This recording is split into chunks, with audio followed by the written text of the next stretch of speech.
For today's ganap, ito nga yung araw na na-hospital yung mami siyang nyo. Dahil nga morning niyan, ayan, syempre, kailangan niya muna nga kumain.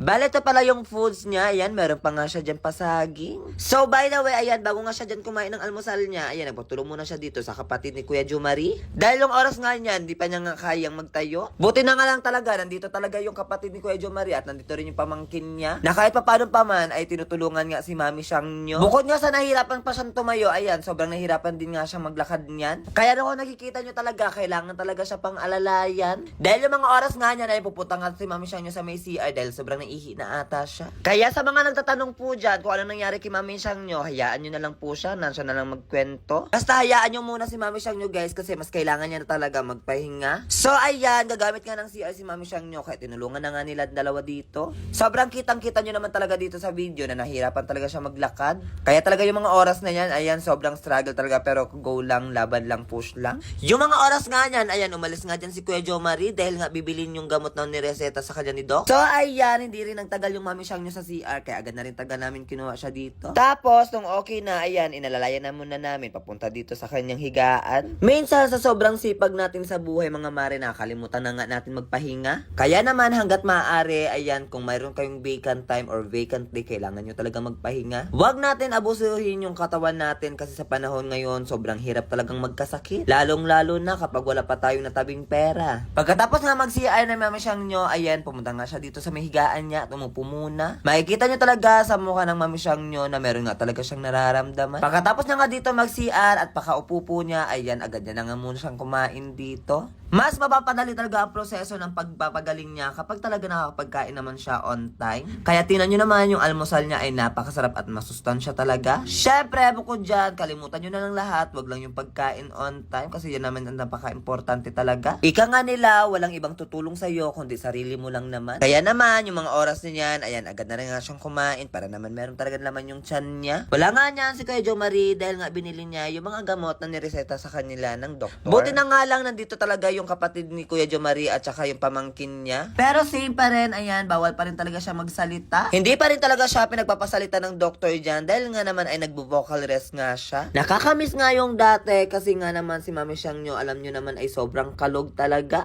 Bukod sa makalog, ayan, sobrang ingay din tong taong to. Kaya nga lang, sobrang nakakalungkot yung mga nangyari sa kanya ngayon. Pero ganun pa naman is kailangan talaga natin tanggapin dahil parte din talaga to ng ating buhay. At least, ayan, meron tayo dito natutunan na kapag napapagod tayo, ayan, kailangan talaga natin at napaka-importante talaga magpahinga. At yung mga oras na yan, ayan, sobrang naramdaman talaga namin na sobrang miss niya na talaga si Baby Aya. Kaya talaga, pinapanalangin talaga namin na mas mabilis yung pag-recover ni Mami siyang nyo. So, that's it. Thank you for watching. See you in my next vlog. Oops! Huwag nyo na muna skip itong video na to dahil sa video nga na to, tuturuan ko kayo kung paano manalo at maglaro dito sa may Apaldo. So, dito sa may Apaldo guys, napakaraming yung nga palang games na pwedeng pagpilian. Pero ngayon, ipapakita ko sa inyo kung paano ako nananalo at naglalaro dito sa may Super Ace. So, yun na nga guys, magbebet lamang tayo dito ng 1,000 pesos. And ngayon, ipapakita ko sa inyo kung paano ako nananalo at naglalaro dito. So, pindutin lamang natin to. And then, mag-i-start na siya. Tingnan natin kung mananalo tayo ngayon. Ayan, let's go. 600! Ayan, nanalo tayong 600 pesos. 1-2! Nanalo ulit tayo, guys. 600 at 1-2. O, diba? Napakadali lang talaga manalo. Ay, 100! Napakadali lang talaga manalo at maglaro dito, guys. Ayan, nanalo tayong 100 pesos. 600 ulit! O, diba? Ay, 500! O, diba? Ganun lang talaga kadaling manalo at maglaro dito sa may Apaldo, guys. Kaya kung ako sa inyo, i-click nyo na yung link na nasa comment section at mag-register na rin kayo.